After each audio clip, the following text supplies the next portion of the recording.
Olá a todos, sejam muito bem-vindos ao projeto integrador na área de audiologia.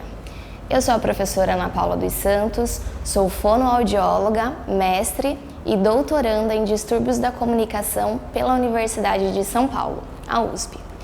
No projeto integrador de hoje, nós iremos falar sobre avaliação audiológica básica, uma avaliação que é de extrema importância na nossa área da fonoaudiologia.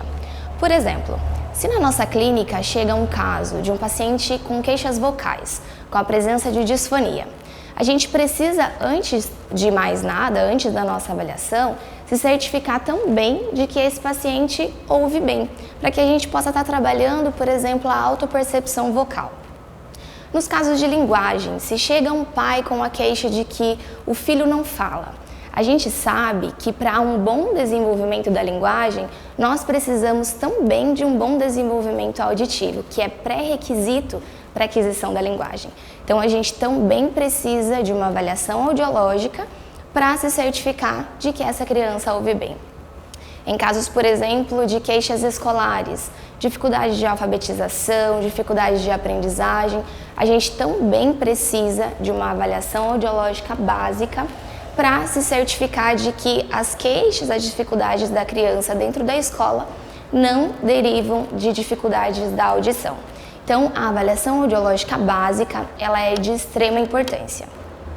Vale ressaltar que no material teórico, dentro da APA, vocês terão uma pastinha com embasamento teórico, o conhecimento de cada exame que envolve, que está dentro da avaliação audiológica básica, mas hoje o nosso foco é na realização de um modelo de anamnese audiológica.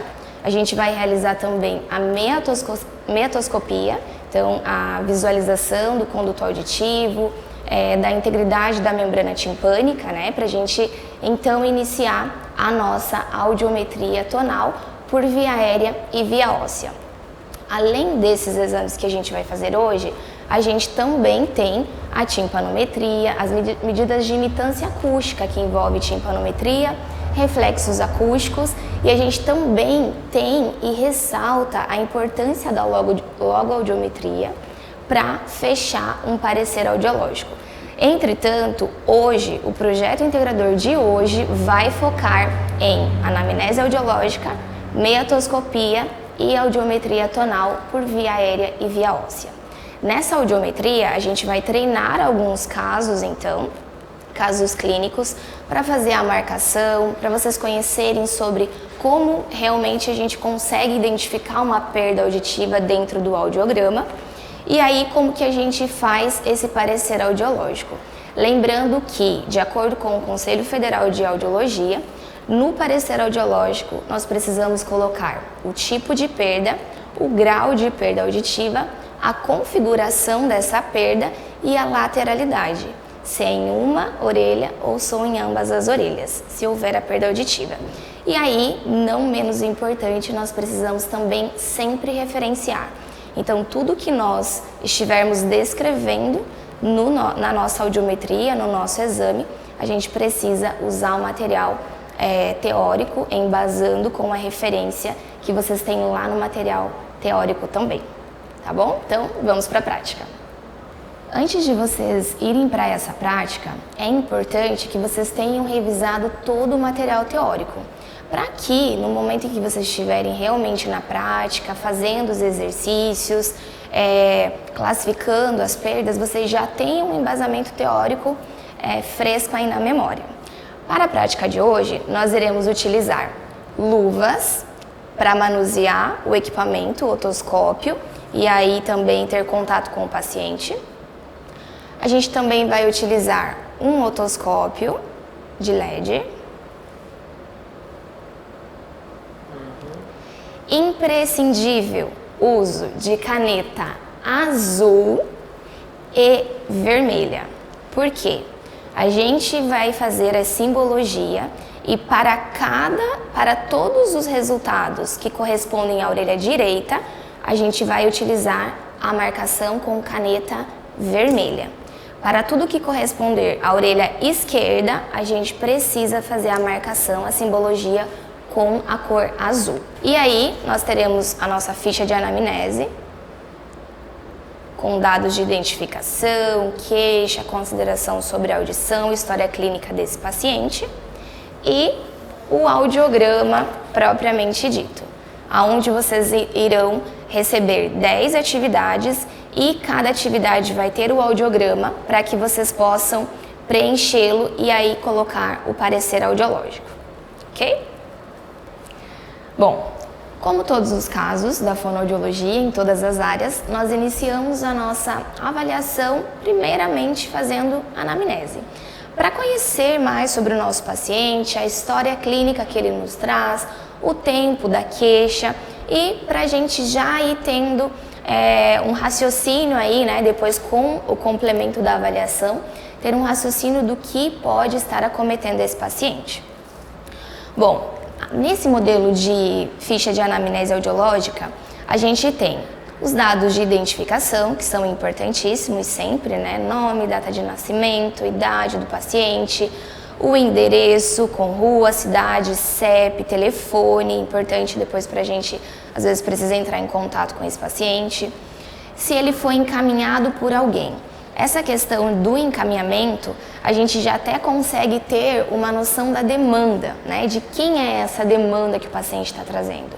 É dele mesmo? Ele já foi procurar um atendimento antes? Já passou por um otorrinolaringologista? Já vem de algum outro profissional? Ou essa queixa é apenas dele? E aí, a queixa propriamente dita. Essa queixa principal a gente sempre vai descrever entre aspas, né? Então, sempre a gente vai colocar aspas, porque é exatamente o relato do paciente. E aí a gente vai descrever. Por exemplo, se o paciente fala, eu estava numa festa e eu estava do lado da caixa de som com um volume extremamente alto e eu fiquei ali por mais ou menos 2 horas. Então a gente vai escrever exatamente da forma como o paciente relatou, fecha aspas. E aí a gente pode colocar SIC, né, segundo informações coletadas desse paciente. Aí, na anamnese, a gente tem também considerações sobre a audição. Então, há quanto tempo ele percebe que não ouve bem, há quanto tempo ele está convivendo com essa queixa, como que ele percebeu, se ele considera que a audição é simétrica ou não, ou seja, se ela é igual nas 2 orelhas ou se tem uma orelha que ele ouve melhor e se sim, qual é. Se ele atende quando é chamado, mesmo quando as pessoas não estão próximas a ele, e aí pede para especificar, então, em quais momentos isso acontece, como você reage a isso. Se tem sensação de plenitude auricular, ou seja, se tem sensação de ouvido cheio, ouvido tapado. Se ele ouve a própria voz com eco, ou se ele sente que às vezes a voz fica abafada, autofonia. Se ele precisa aumentar o volume do rádio, do celular e da TV. E aí, com qual frequência que isso acontece, se é raramente, às vezes, sempre. Se ele consegue manter um diálogo, conversa ao telefone, então quando a gente não tem uma pista visual, como que é a audição desse paciente. Se há momentos em que a audição parece melhor ou pior e se sim, em quais momentos, também é importante saber a frequência desses momentos, raramente, às vezes ou sempre. Se no ambiente ruidoso a audição muda, e se muda, se ela muda para melhor ou para pior. No ambiente silencioso também, se existem essas mudanças para melhor ou pior. Se ele sente dor ou desconforto para sons intensos e para algum tipo de som específico, então é importante a gente determinar qual. Se ele tem zumbido, né, o zumbido ele dá aí já um spoiler para a gente de que pode ter uma perda auditiva, então é importante a gente perguntar isso e caracterizar esse zumbido em relação ao pitch, loudness, frequência e fatores que possam desencadear melhora ou piora. Então, se é um zumbido tipo apito, se é um zumbido do tipo chiado, panela de pressão, às vezes o paciente fala, ou parece uma cachoeira, e aí a frequência, né, de tempo e fatores que às vezes melhora ou possa piorar esse zumbido. Se esse paciente tem tontura, a gente sabe, né, das questões aí de equilíbrio também, que a nossa orelha nos mantém. Então é importante verificar se o paciente tem tontura e se sim, para ele caracterizar se é rotatória, não rotatória, qual a duração, a frequência e os fatores que desencadeiam melhora ou piora. Importante saber se esse paciente faz ou já fez uso de aparelho de amplificação sonora, por quanto tempo, qual a marca, o modelo que ele utilizou, se ele conseguiu se adaptar bem e qual foi a orelha adaptada. Em relação aos antecedentes otológicos, é importantíssimo a gente perguntar se o paciente tem ou teve otites, se sim, a quantidade de vezes em média, né, se foi um único episódio, mais que um, se ele sente dor de ouvido, a gente determina como otalgia. E aí é importante também saber se esse paciente está tendo dor, se ele teve alguma secreção no ouvido, né, presente, a gente determina como otorreia. E aí, interessante também saber sobre o histórico de cirurgias ou tratamentos otológicos. E aí, quando que foi realizado, por qual motivo. É importante também a gente saber se ele já fez audiometria, se ele já conhece, né, como funciona o exame. E aí é um paciente que já vai estar mais atento também durante a realização do exame.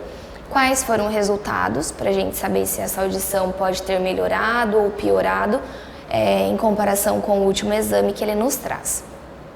Em relação ao tópico histórico de saúde e antecedentes familiares, também é importante para a gente conseguir relacionar algumas patologias. Então, é importante saber se esse paciente tem dor de cabeça frequente, se já procurou tratamento, se faz algum uso, né, de algum medicamento constante, histórico de doenças como hipertensão arterial, diabetes de qual tipo, doença renal, meningite, lúpus, artrite reumatoide, sífilis, cachumba, HIV, alterações visuais, alterações dentárias, disfunção na alteração articulação temporomandibular e se ele faz uso de marca-passo. Em relação ao histórico de internações, também é importante a gente saber, né, as últimas internações, por quais motivos, se ele faz uso de medicamentos contínuos, porque a gente sabe que tem alguns medicamentos que podem também interferir na audição. Então, a gente vai estar levantando, né, qual é o uso desses medicamentos e para que servem. Se tem algum caso de deficiência auditiva na família, isso é importantíssimo também, qual é o grau de parentesco, se existir esse histórico. E a idade do diagnóstico, doenças genéticas ou hereditárias tratadas na família e também se esse paciente possui alguma alteração hormonal. Se em casos de mulheres, né, se já tiver filhos, a gente vai perguntar se houve alguma modificação na audição durante a gestação ou também para mulheres mais velhas se houve alguma alteração durante a menopausa. Por fim, algumas informações complementares que a gente pode colocar é se esse paciente faz uso de algum dispositivo eletrônico, por exemplo, aparelho auditivo, implante coclear ou o uso do FM. E aí, se sim, se ele está bem adaptado e há quanto tempo ele faz esse uso. Reabilitação auditiva, se ele já fez, se ele realiza atividades em ruído, por exemplo, tiro ao alvo, coral, motociclismo, música amplificada, né? Então, por exemplo, se é um paciente que toca bateria ou toca guitarra em banda de rock, então ele está exposto a um nível elevado aí de ruído. E também, por exemplo, se é um paciente que trabalha em uma fábrica que gera bastante ruído, a gente pode também complementar se ele faz uso de EPI. Então, dependendo da queixa e da rotina que esse paciente vai nos trazer, a gente pode também ir complementando com outras informações, tá? E aí a gente vai colocar essas informações como outras considerações importantes adicionais. A gente sempre finaliza a anamnese com a assinatura do aluno e do supervisor e caso vocês utilizem essa anamnese quando vocês já forem formados, vocês sempre vão colocar a assinatura de vocês e o carimbo com o número do CRFA. Bom, nesse momento a gente vai fazer a meatoscopia, tá? Então a gente vai fazer a inspeção da orelha do nosso paciente. É importante a utilização de luvas, apesar de que a gente não vai ter contato direto com a cera, mas é importante, a gente vai ter contato com o paciente. Então, nós faremos a meatoscopia nas duas orelhas, isso é importante. E para a gente fazer a inspeção, então, a gente está usando o otoscópio de LED Ele possui uma luz aqui que a gente vai ligar abaixando esse botão. E aí, com licença, pede licença para o paciente e a gente começa a inspeção. Sempre é importante a gente dar uma levantadinha na orelha para a gente ir verificando o caminho da passagem desse som até a gente conseguir visualizar a integridade da membrana timpânica, que é o que a gente precisa, que haja essa visualização da membrana timpânica para se certificar de que não há nenhum impedimento na passagem do som. Isso vocês viram lá no material teórico, certo? Então vamos lá, com licença.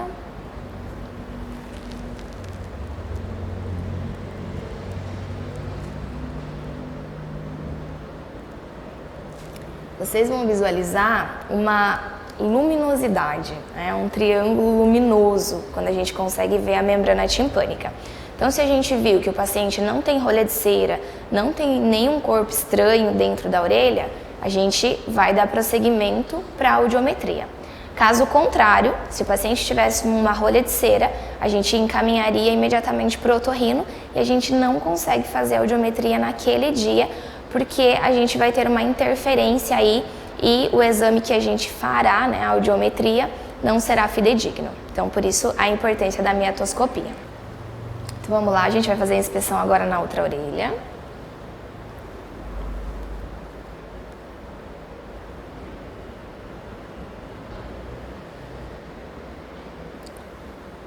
Membrana timpânica íntegra, não tem nenhuma perfuração, isso é importante também a gente estar verificando, e o paciente também, se tivesse algo, talvez ele teria trazido já na anamnese. Então a gente começa a fazer esse raciocínio clínico. Agora a gente vai fazer a audiometria propriamente dita, porque o paciente não tem nenhuma rolha de cera para a gente fazer o encaminhamento. Vamos lá? Então vamos lá, agora nós iremos fazer a audiometria, né, de ambas as orelhas. Já verificamos por meio da miatoscopia que está tudo ok com a orelha do paciente.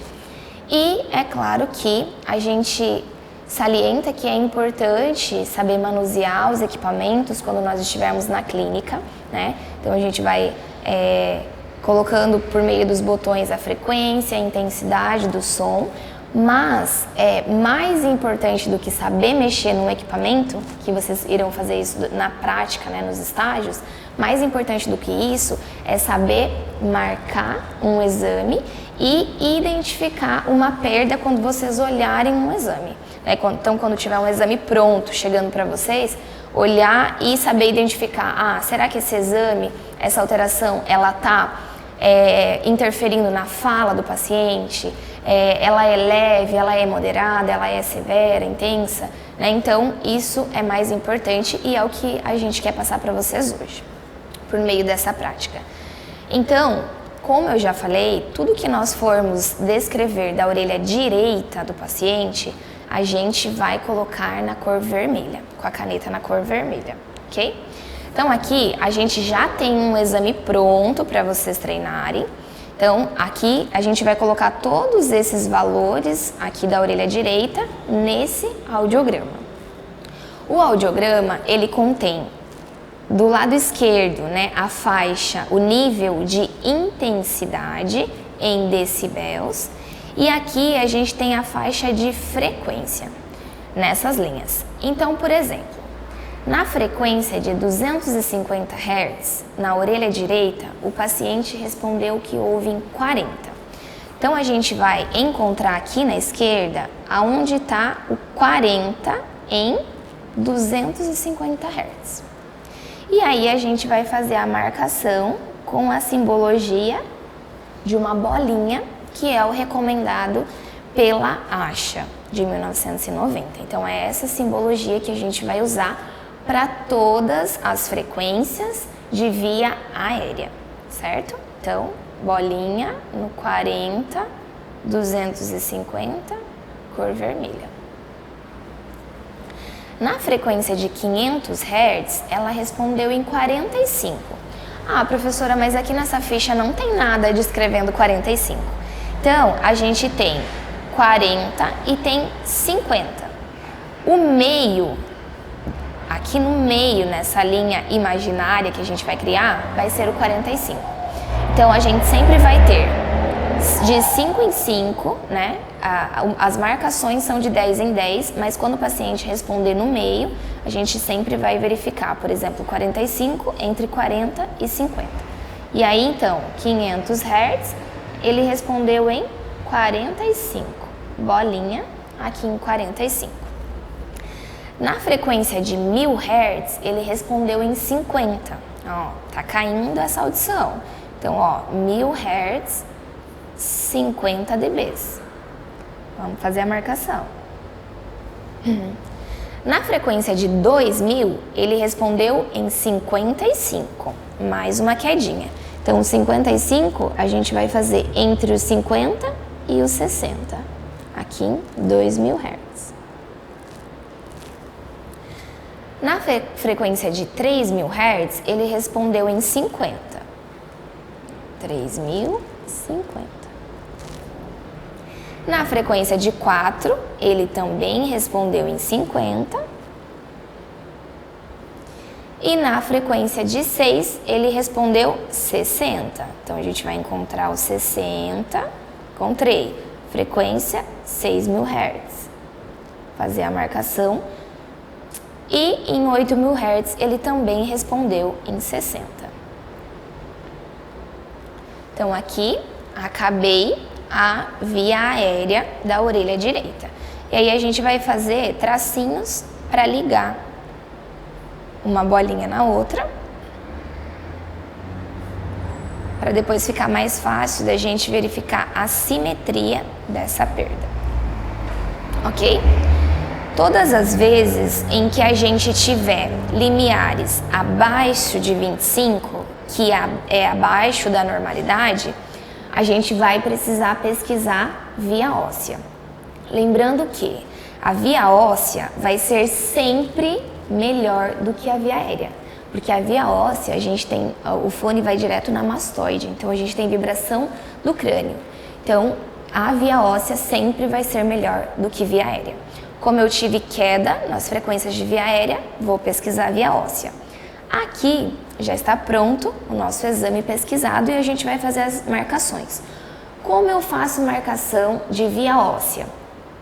Então, retomando, via aérea eu vou fazer a bolinha. Na via óssea eu vou fazer o sinal de maior, que a gente aprendeu lá no ensino fundamental como uma boquinha de jacaré. Então, por exemplo, em 500 Hz, na via óssea, ele respondeu em 25. Então, eu vou achar 500 Hz entre 20 e 30, que é 25. Com sinal de maior. Quando a gente estiver se referindo à esquerda, vai ser menor. Em 1000 Hz, ele respondeu em 20.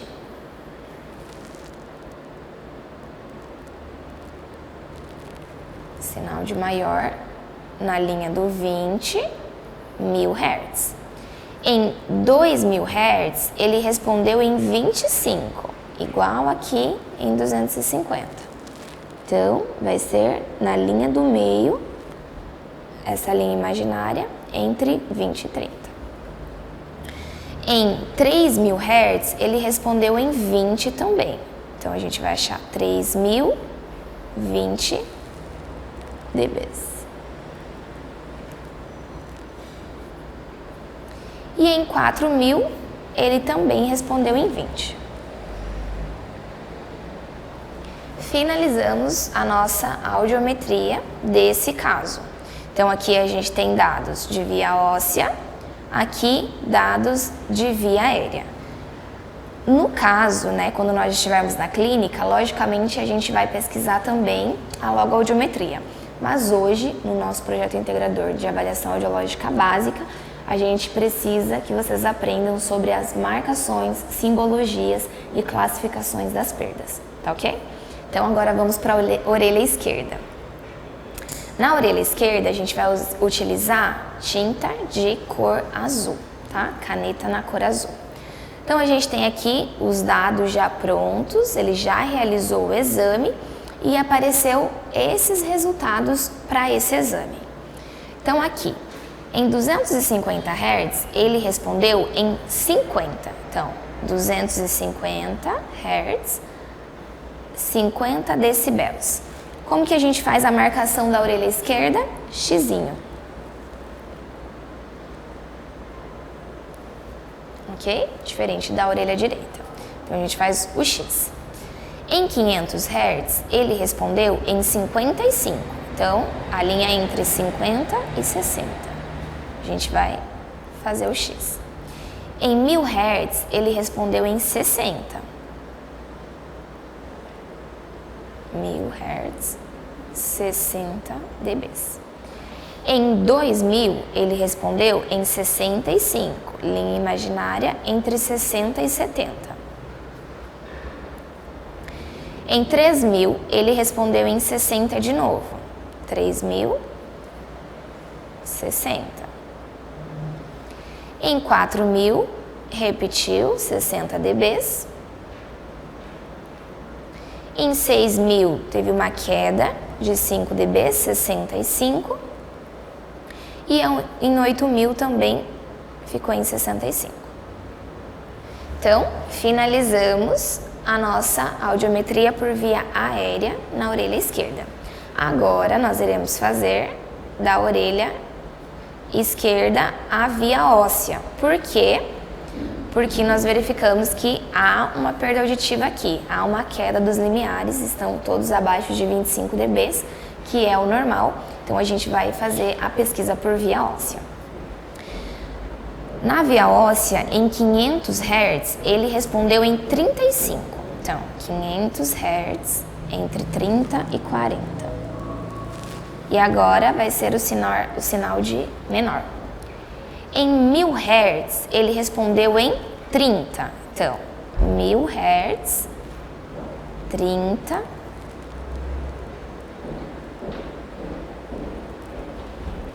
Em 2000 Hz, ele respondeu em 35. Então, a linha. Em 3000 Hz, ele respondeu em 30 de novo.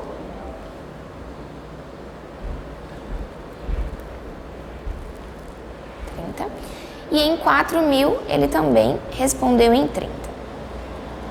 Notem que na via óssea, nós não pesquisamos todas as frequências igual à via aérea. Na via aérea, nós pesquisamos de 250 Hz a 8000 Hz. Na via óssea, nós pesquisamos apenas 500, 1000, 2000, 3000 e 4000, ok? Bom, agora nós iremos fazer o parecer. Primeiro de tudo, a gente precisa visualizar essas audiometrias para a gente conseguir identificar qual é o tipo de perda. Então, a gente tem queda aqui primeiro na orelha direita. A gente tem uma queda nos limiares de via óssea e a gente tem queda nos limiares de via aérea.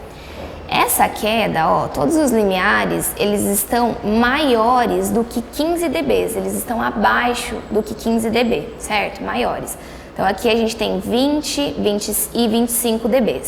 Então, quando a gente tem limiares aéreos maiores do que 25 dB e limiares ósseos maiores do que 15 dB, a gente tem uma perda mista, tá? Então, a gente vai colocar no parecer perda auditiva mista. A primeira classificação que a gente faz no parecer audiológico é do tipo de perda. Se ela é condutiva, se ela é mista ou se ela é neurosensorial. Então, nesse caso, a gente tem uma perda auditiva mista. E agora, a gente vai fazer o grau da perda auditiva. Para a gente fazer o grau, a gente precisa fazer um cálculo de 4 frequências de via aérea. Então, a gente vai pegar a frequência de 500, 1, 2 e 4 e vai somar essas frequências. Então, por exemplo, em 500, 45 mais 1000, 50, mais 2000, 55 e 4000, 50. Então, a gente soma as 4 frequências e divide por 4. Nesse caso aqui, a gente vai ter uma perda de grau moderadamente severo. Tá? Eu fiz o cálculo, eu vou fazer aqui o cálculo com vocês. Então vamos lá. Para a gente calcular o grau da perda auditiva, a gente precisa fazer um cálculo e a gente vai pegar os limiares de via aérea nas frequências de 500, 1000, 2000 e 4000 Hz. Classificando então, finalizando o nosso parecer audiológico, nós temos limiares de via óssea acima de 15 dB, então maiores do que 15 dB, entre 20 e 25 na orelha direita, e limiares de via aérea maiores do que 25 dB. E entre as orelhas, entre a aérea e óssea, a gente tem um gap, ou seja, uma diferença maior do que 15 decibéis. Por isso, a gente classifica essa perda como uma perda auditiva mista. Então aqui, quando a gente compara via aérea e via óssea, aqui 25 para 45, a gente tem 20 dB de diferença. Quando a gente compara em 1000 Hz, 50 e 20, a gente tem 30 dB de diferença. Em 2000, aqui a gente tem 30 dB de diferença também. Em 3000 a gente tem 30 dB e em 4000 a gente tem 30 dB. Então, por isso, por ser um gap aéreo, entre aérea e óssea maior do que 15 decibéis, a gente classifica ela como uma perda auditiva mista. Agora a gente vai falar sobre o grau da perda auditiva. Para a gente fazer o grau da perda, a gente precisa fazer um cálculo entre as frequências de 500, 1, 2 e 4000 Hz. E aí a gente vai somar todas essas frequências em via aérea e depois vai dividir. Por exemplo, em 500 Hz ele respondeu em 45 dB. Em 1000 Hz ele respondeu em 50. Então eu estou somando. Em 2000 ele respondeu em 55 e em 4000 ele respondeu em 50. Somei as 4 e vou dividir por 4. A divisão, a soma deu 200 e a divisão deu 50. Então, 50, entre 50 e 65 dB, vocês têm a tabela da classificação do grau da perda auditiva no material teórico. Então, entre 50 e 65 dB, a gente tem um grau moderadamente severo. Então, a gente já identificou o tipo de perda, que é uma perda mista, e o grau é moderadamente severo na orelha direita. Vamos para a esquerda. Na orelha esquerda, a gente tem limiares abaixo também de 25 dB na via aérea e abaixo de 15 dB na via óssea. E o gap aéreo ósseo aqui também está acima de 15. Então a gente também vai classificar como uma perda auditiva mista, certo? Então a gente tem perda auditiva mista bilateralmente em ambas as orelhas. E agora a gente vai verificar o grau da orelha esquerda. Então, vamos fazer a somatória. Em 500 Hz, 35 dB. Em 1000 Hz, 30 dB. Em 2000, 35 e em 4000, 30. A somatória deu 130. Dividido... Ai, perdão, gente, eu fiz aqui a somatória da via óssea. A gente precisa fazer a somatória da via aérea. Então, em 500, 55, em 1000, 60, em 2000, 65 e em 4000, 60. A somatória deu 240. Divididos por 4, que é a média quadritonal, a gente tem a média de 60.